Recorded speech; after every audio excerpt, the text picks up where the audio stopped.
persembahanku, segenap hidupku, jiwa dan ragaku, serta ku miliki harta kekayaan yang cukup berarti untuk ku persembahkan.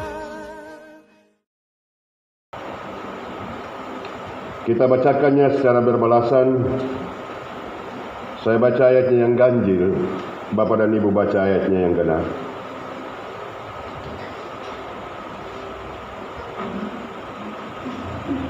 Menyeberang laut Teberau. Berfirmanlah Tuhan kepada Musa, mengapakah engkau berseru-seru demikian kepadaku? Katakanlah kepada orang Israel supaya mereka berangkat.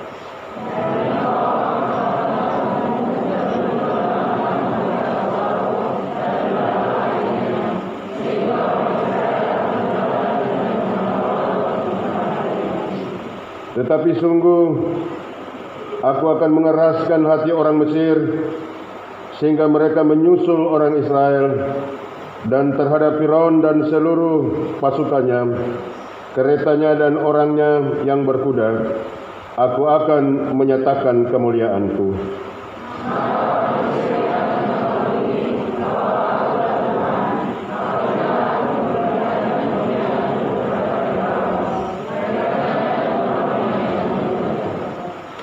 Kemudian dengarlah, kemudian berangkatlah malaikat Allah yang tadinya berjalan di depan tentara Israel, lalu berjalan di belakang mereka, dan tiang awan itu bergerak dari depan mereka, lalu berdiri di belakang mereka.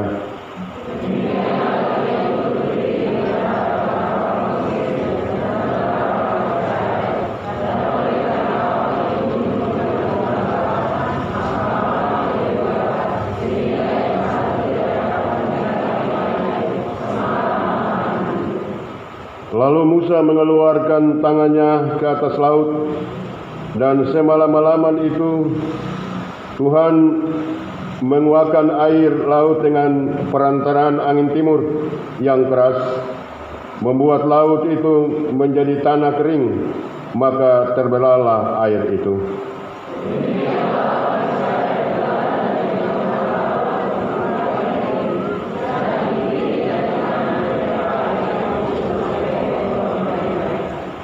Orang Mesir mengejar dan menyusul mereka.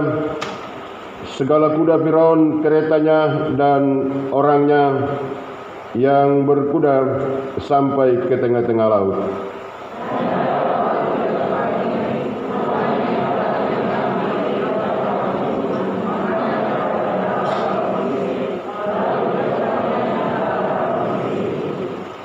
Ia membuat roda keretanya berjalan miring dan maju dengan berat, sehingga orang Mesir berkata, marilah kita lari meninggalkan orang Israel, sebab Tuhan yang berperang untuk mereka melawan Mesir.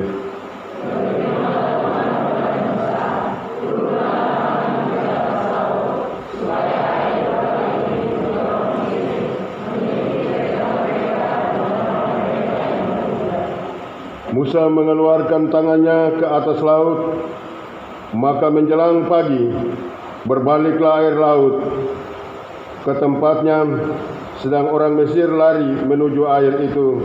Demikianlah Tuhan mencampakkan orang Mesir ke tengah-tengah laut.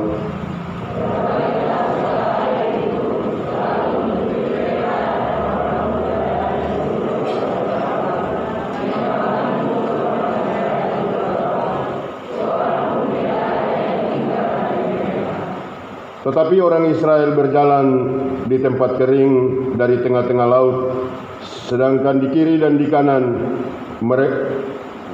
di kanan mereka air sebagai tembok bagi mereka.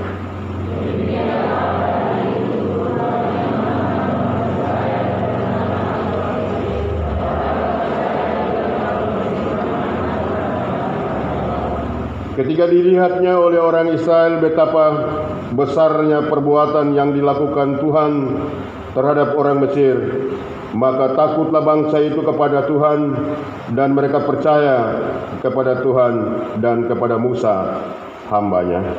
Itu. Sampai demikian jauh adalah pasal pembacaan firman Tuhan. Kata Tuhan Yesus, mereka yang berbahagia, mereka yang mendengar firman Tuhan, melakukannya dalam kehidupan keseharian mereka. Terpujilah Kristus kekal selama-lamanya.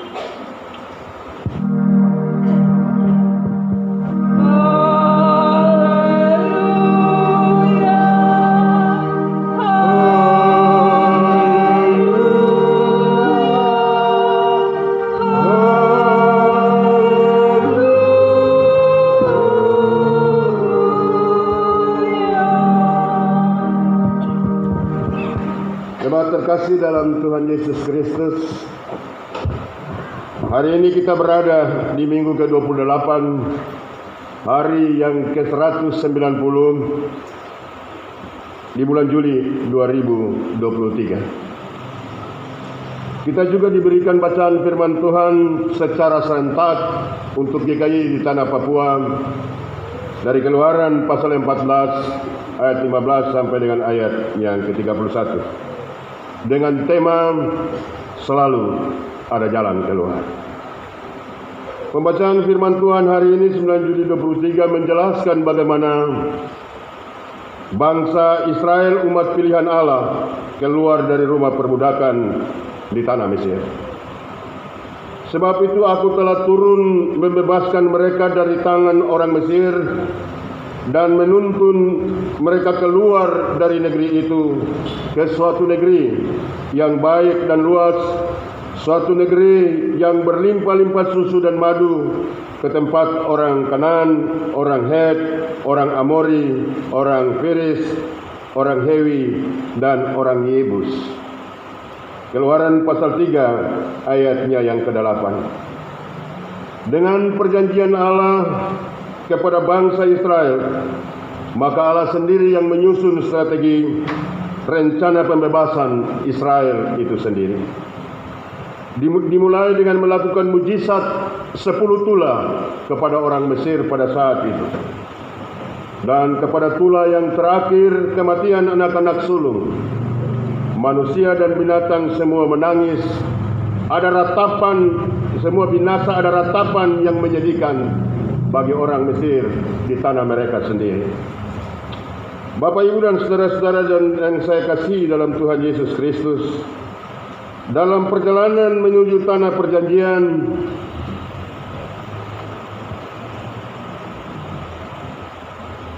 Allah menggeraskan hati orang Mesir sehingga mereka menyusul orang Israel. Dan terhadap Firaun dengan seluruh pasukan kereta dan orang-orangnya yang berkuda, mereka semua akan terbenam di dalam laut Teberaut. Ayatnya yang ke-17. Dalam rencana Allah membebaskan bangsa Israel, ada 3 hal yang perlu kita pelajari di dalam pembebasan ini. Yang pertama, saudaraku yang saya kasih dalam Tuhan, Allah menunjukkan kekuasaan, kedaulatan, dan kemuliaannya yang tidak bisa digantikan dengan apapun dan siapapun. Di sini Allah menunjukkan eksistensi, powernya yang luar biasa. Yang kedua, memperlihatkan kesetiaan atas perjanjiannya dengan umat pilihan Allah. Mungkin kita bertanya, orang Israel ini kan orang-orang yang kepala batu, orang-orang yang sementar mendengar firman Tuhan, tapi sesudah itu mereka berbalik belakang. Tapi mengapa Allah tetap setia kepada mereka? Tetapi mengapa Allah senantiasa menjaga dan melindungi mereka, sehingga mereka terlepas dari berbagai macam ancaman dan tantangan? Yang ketiga, setiap orang yang menghambat rencana Allah diberikan ganjaran kepada mereka. Jadi kita tidak boleh bermain-main dengan pemberitaan firman Tuhan atau pekerjaan pelayanan kepada Tuhan. Sebab ketika itu kita melakukan atau kita menghambat, konsekuensinya kita akan menanggung sendiri.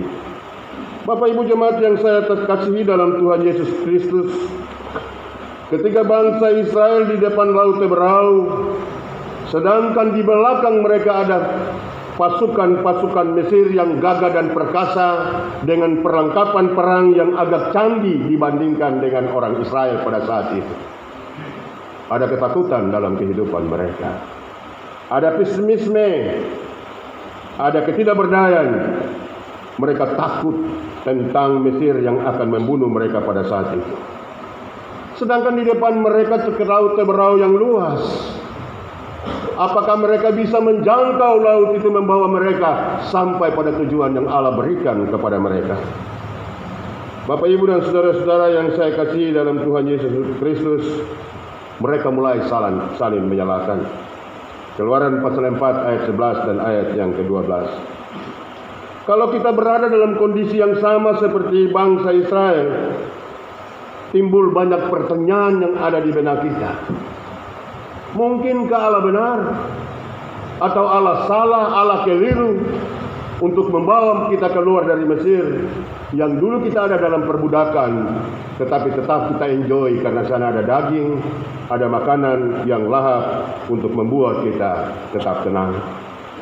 Bapak, Ibu, dan saudara yang saya kasihi dalam Tuhan, jawabannya Tuhan Allah tidak pernah salah. Ada di dalam kekuasaan, ada di dalam kedaulatan dan kemuliaannya. Semua yang terjadi untuk membuktikan Dia adalah Allah yang tidak tergantikan. Dia berjanji pasti akan digenapi.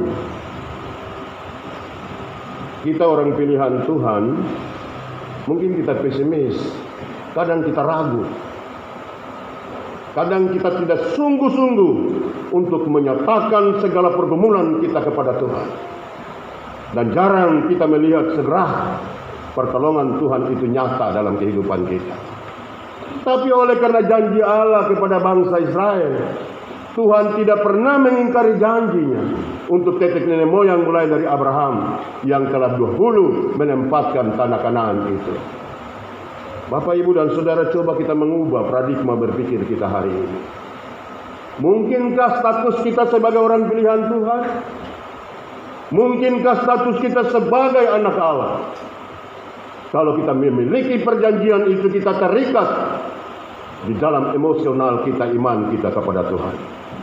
Dan Tuhan bergerak secara ajaib, secara dahsyat dalam kehidupan kita untuk menyelamatkan kita dari kesulitan-kesulitan yang kita alami.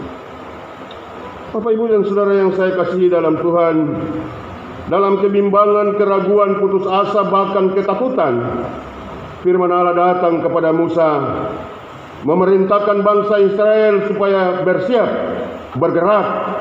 Ayatnya yang ke-15.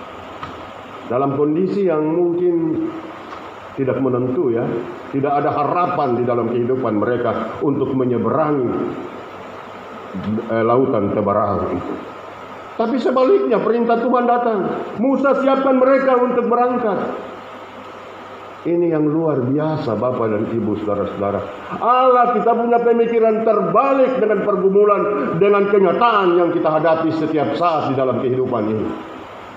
Supaya di sananya Ia menyampaikan, meletakkan kuasanya yang heran itu, supaya kita bisa melihat dan kita tersentuh. Bapak, Ibu, dan saudara-saudara yang saya kasih, Musa juga diperintahkan melakukan serangkaian kegiatan mewujudkan pertolongan Tuhan kepada umat Israel. Angkat tongkatmu belah air, sehingga orang Israel berjalan di tempat yang kering. Di sebelah kanan dan kiri ada tembok, air yang membentuk tembok untuk menjaga dan melindungi mereka. Ini pemeliharaan Allah, saudaraku yang saya kasih. Dia tidak sekedar saja menjadi pertolongan sesaat, tapi Dia terus melakukan karyanya dalam kehidupan orang percaya, menjaga, melindungi dengan tembok, dengan air sebagai tembok di sebelah kiri dan di sebelah kanan. Bapak, Ibu, dan saudara-saudara yang saya kasihi, Musa mengangkat tongkat dan membela air itu. Orang Israel berjalan di tempat yang kering. Tadi malam ketika kita ada di dalam persiapan pembekalan hari khotbah ini, kedalaman air itu 1250 meter. Bayangkan saja, belum panjang dan luas. Itu tantangan yang berbeda dengan orang Mesir yang sementara mengejar mereka pada saat itu. Siapapun di antara kita pasti ada kekhawatiran, pasti ada keraguan, ada kecemasan, dan ada ketakutan. Dan di benak kita mungkin kita menolak pernyataan Allah tentang janji masuk ke tanah Kanaan. Tapi saudara yang saya kasihi, dalam bagian firman Tuhan pagi ini, Tuhan mau mengatakan kepada orang Israel, kepada pilihan Allah, saya setia dalam janjiku.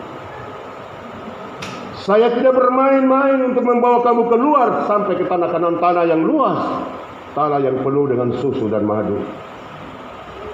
Bapak, Ibu, dan saudaraku yang saya kasihi dalam Tuhan, semua yang dilakukan Allah membela, menuntun orang Israel agar orang Mesir percaya keagungan dan kekuasaan Allah yang menyertai Israel. Saudara, dalam kehidupan kita sebagai orang Kristen, waktu kita melakukan aktivitas, waktu kita melakukan persekutuan, waktu kita melayani Tuhan, di sana ada pembelaan, saudaraku. Di sana ada tuntunan. Di sana ada penjagaan Tuhan yang dahsyat dalam kehidupan kita, supaya orang lain juga melihat kesaksian kita. Ini sebenarnya yang ada pada kita.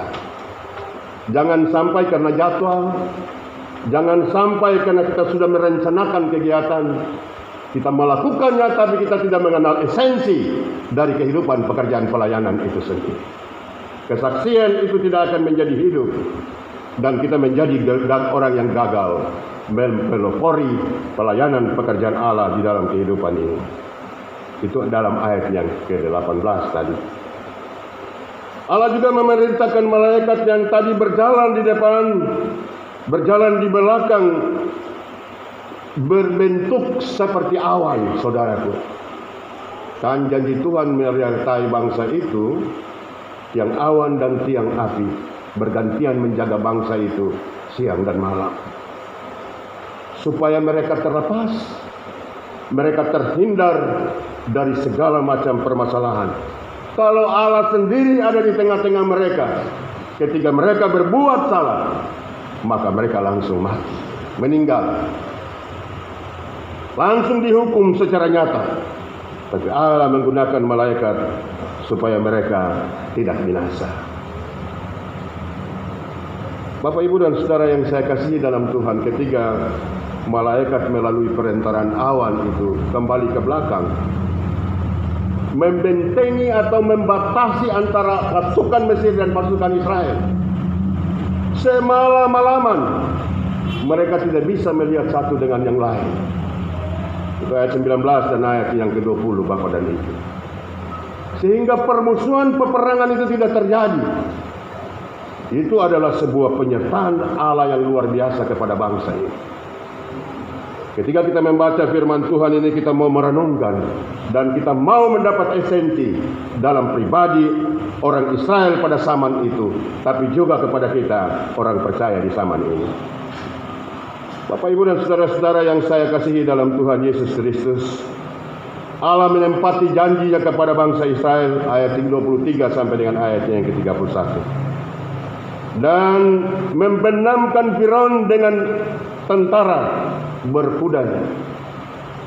Musuh yang tadi ditakuti, musuh yang tadi menjadi ancaman, musuh yang tadi memberikan support yang luar biasa, membuat kita tidak berdaya.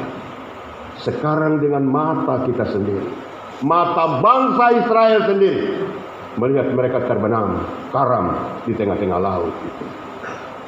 Bapak, Ibu, dan saudara yang saya kasihi dalam Tuhan, sampai kapan kita ragu memiliki Allah? Sampai kapan kita tidak percaya kepada Kristus yang menebus kita dengan darahnya? Bapak dan Ibu, kita tidak sekedar menjadi orang percaya yang saat ini berkata, saya mengimani, saya percaya, saya melakukan tugas saya sebagai majelis jemaat, tugas saya sebagai pelayan firman, tugas saya sebagai badan pelayan unsur.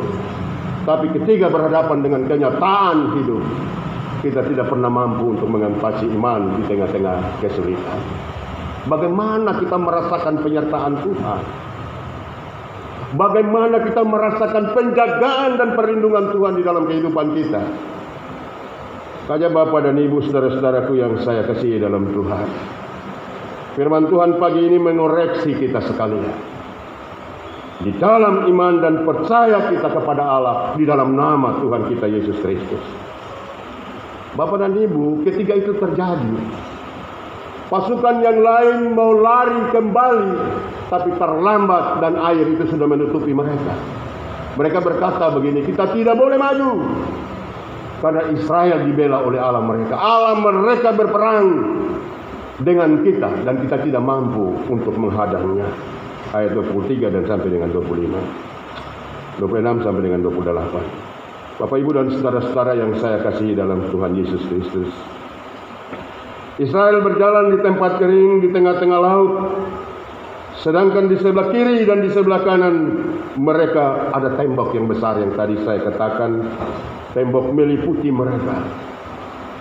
Tidak ada yang mampu untuk menyerang mereka dari sisi kiri dan sisi kanan. Sedangkan dari sisi belakang, malaikat Allah sendiri yang menjaga dan melindungi mereka. Bapak, Ibu, dan saudara yang saya kasihi dalam Tuhan Yesus Kristus, Israel melihat perbuatan Allah, baru mereka percaya. Mereka tidak percaya saja kepada Allah, tapi juga Musa sebagai nabi utusan Allah. Orang ini kan iman yang lihat mujizat dulu. Bukan iman karena hubungan akrab kita dengan Tuhan. Bukan iman karena kesadaran secara total bahwa Tuhan mengangkat kita dari lumur dosa. Tuhan mengangkat kita dari kegelapan, membawa kita kepada suatu perubahan. Ialah status kita menjadi anak Tuhan. Bapak, Ibu, dan saudara, ini adalah bayangan. Bayangan untuk kelak kita masuk di dalam kerajaan surga. Perjalanan Israel ini merupakan bayangan. Mereka masuk ke tanah Kanaan, tanah perjanjian Allah. Tapi bagi kita orang percaya saat ini, perjuangan kita di dalam kehidupan ini, kita akan masuk terus di dalam kerajaan Tuhan. Bapak, Ibu, dan saudara-saudara yang saya kasihi dalam Tuhan, ada 4 hal yang menjadi penerapan kita di dalam khotbah 9 Juli 2023. Yang pertama, Israel ditolong pada saat ancaman menerpa kehidupan mereka. Mereka tidak bisa berbuat apa-apa, tetapi tangan Tuhan memberi jalan keluar dan melepaskan mereka dari bencana. Lalu mereka takut dan percaya. Tidak ada andil, Bapak dan Ibu. Israel tidak punya andil apa-apa saat situasi mencekam, saat situasi menghampiri mereka. Tapi karena kasih Allah yang berdaulat itu, pernyataan Allah yang berkuasa itu, Allah sendiri mengambil perkasa untuk menolong mereka dari berbagai macam ancaman yang mereka hadapi. Bagian yang kedua dari aplikasi kita, Allah tidak tinggal diam ketika umatnya bergumul dengan permasalahan, ancaman, serta kebuntuan. Jadi kalau kita percaya, kita mengasihi Tuhan, melayani Tuhan, tidak ada pretensi lain, tidak ada pemikiran lain untuk mencuri kemuliaan Tuhan. Di sini kita tetap menemukan penyertaan Tuhan. Kita tetap mendapat perlindungan Tuhan sekalipun di depan kita tidak pernah rasa bahwa itu kita mampu untuk menyelesaikan. Tapi Tuhan akan membuat kita tertegun bahwa Allah kita luar biasa. Allah kita mengasihi kita jauh dari pikiran kita yang sesat, pikiran kita yang terbatas. Asal saudara belajar mengasihi Tuhan. Yang ketiga, saudaraku yang saya kasihi dalam Tuhan, Allah mengundangkan alam ciptaannya untuk menolong umat manusia. Sehingga kita diberikan mandat mengelola alam ini dengan baik. dan bertanggung jawab menggunakan alam ini. Kalau kita merusak, maka kita sendiri akan mengalami bencana. Jangan kita buang sampah sembarang atau pasir di got, kita lihat begitu dan kita tinggalkan saja. Belajar anak-anak kita mulai tertib dalam hidup. Tadi kan angin timur, gelombang, Tuhan menggunakan alam untuk menyelamatkan bangsa Israel. Kalau kita menyalahkan mengelola alam ini secara salah, secara tidak benar, pada saatnya alam membiarkan kita terancam oleh situasi dan keadaan.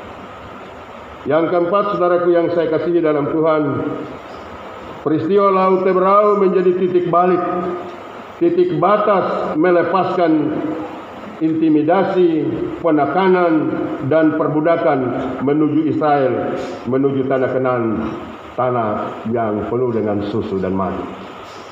Kalau tadi Bapak dan Ibu di Laut Teberau, di hadapan mereka, itu adalah titik penyelesaian antara perbudakan di Mesir dan menuju masa depan yang baru.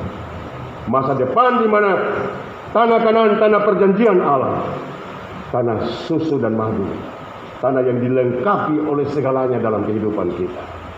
Dalam pengertian saudaraku yang saya kasihi dalam Tuhan, menerima Allah dengan segala firman, menempatkan di dalam hati dan pikiran kita. Jadikan kita sebagai mitra Allah, anak Tuhan, umat pilihan Tuhan. Percaya bahwa engkau akan berjalan ke depan memiliki segala hal yang Tuhan berikan kepadamu. Kiranya Tuhan Yesus memberkati firman-Nya di minggu ini, dan biar saja namanya dipuji dan dipermuliakan. Amin. Hanya ini Tuhan, persembahanku, segenap hidupku, jiwa dan ragaku, sebab tak ku miliki harta kekayaan